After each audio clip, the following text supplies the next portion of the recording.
राजस्थान इन दिनों लगातार हो रहे दर्दनाक हादसों से दहल उठा है। कभी सड़कों पर बसें आग के गोले में बदल जाती हैं, तो कभी अस्पतालों में आग सुरक्षा की पोल खोल देती है। मंगलवार को जैसलमेर में ऐसा ही एक भयानक हादसा हुआ जिसने पूरे राज्य को हिलाकर रख दिया। जोधपुर जा रही एक निजी बस अचानक आग की चपेट में आ गई। कुछ ही सेकंड में बस पूरी तरह से जल गई और अंदर बैठे 57 यात्रियों में चीख पुकार मच गई। कई लोगों ने खिड़कियों और दरवाजों से कूदकर अपनी जान बचाने की कोशिश की, जबकि कुछ बाहर नहीं निकल पाए। स्थानीय लोग और सेना के जवान मौके पर पहुंचे और राहत बचाव का काम शुरू किया, लेकिन आग इतनी भीषण थी कि 20 लोगों की जान चली गई और 16 लोग गंभीर रूप से घायल हो गए। हादसे के बाद जो दृश्य सामने आया वो दिल दहला देने वाले थे। बस की हालत ऐसी थी कि कई शवों की पहचान तक संभव नहीं थी। अब डीएनए टेस्ट के जरिए ही मृतकों की पहचान की जा रही है। जैसलमेर पुलिस के मुताबिक बस दोपहर करीब 3 बजे रवाना हुई थी और कुछ दूरी पर ड्राइवर ने देखा कि पीछे से धुआं उठ रहा है। उसने बस रोकने की कोशिश भी की, लेकिन आग इतनी तेजी से फैली कि बस पूरी तरह से जलकर राख हो गई। घायलों को जवाहर अस्पताल जैसलमेर में भर्ती कराया गया, जबकि 16 गंभीर रूप से घायल यात्रियों को जोधपुर रेफर किया गया। मुख्यमंत्री भजनलाल शर्मा खुद जैसलमेर पहुंचे। उन्होंने अस्पताल में घायलों से मुलाकात की और अधिकारियों को सख्त निर्देश दिए कि हर घायल को बेहतर इलाज मिले और प्रभावित परिवारों को हर संभव मदद दी जाए। मुख्यमंत्री ने सोशल मीडिया पर लिखा कि जैसलमेर में बस में आग लगने की घटना अत्यंत दुखद है। मृतकों के परिजनों के प्रति मेरी संवेदनाएं हैं और हर जरूरतमंद को पूरी सहायता दी जाएगी। राष्ट्रपति द्रौपदी मुर्मू, उपराष्ट्रपति सीपी राधाकृष्णन और प्रधानमंत्री नरेंद्र मोदी ने भी इस घटना पर शोक जताया। प्रधानमंत्री ने मृतकों के परिजनों को 2-2 लाख रुपए और घायलों को 50,000 रुपए की आर्थिक सहायता देने की घोषणा की है। चश्मदीदों से सुनिए उन्होंने क्या कुछ बताया।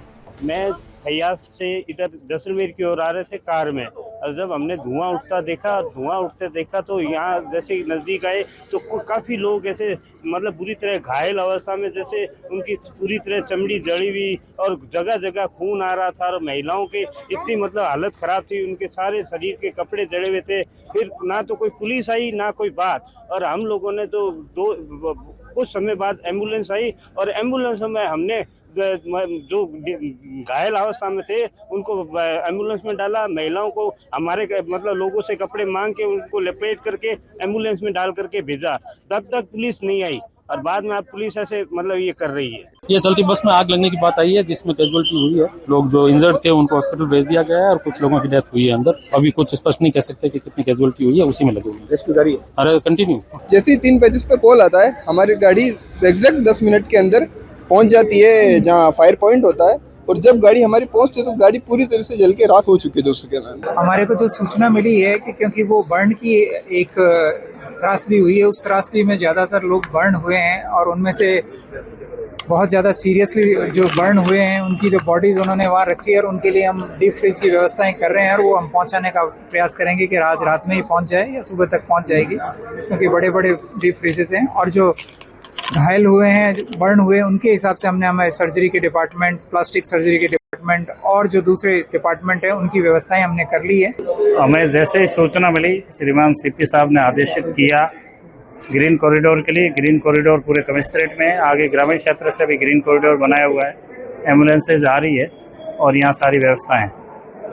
कोई आइडिया अभी ये जानकारी। हादसे की जांच अब कई सवालों के घेरे में है। शुरुआती जानकारी के अनुसार बस में पटाखों के विस्फोट से आग लगी थी। कुछ यात्री पटाखे लेकर चल रहे थे, जिससे आग फैल गई और धमाका हो गया।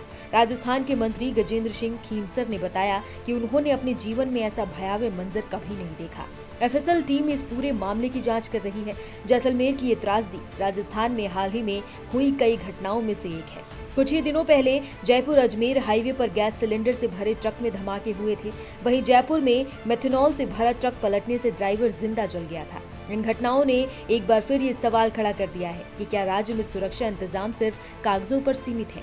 जैसलमेर का हादसा सिर्फ एक चेतावनी नहीं है, बल्कि एक दर्दनाक सबक है कि सुरक्षा लापरवाही की कीमत कितनी भारी पड़ सकती है।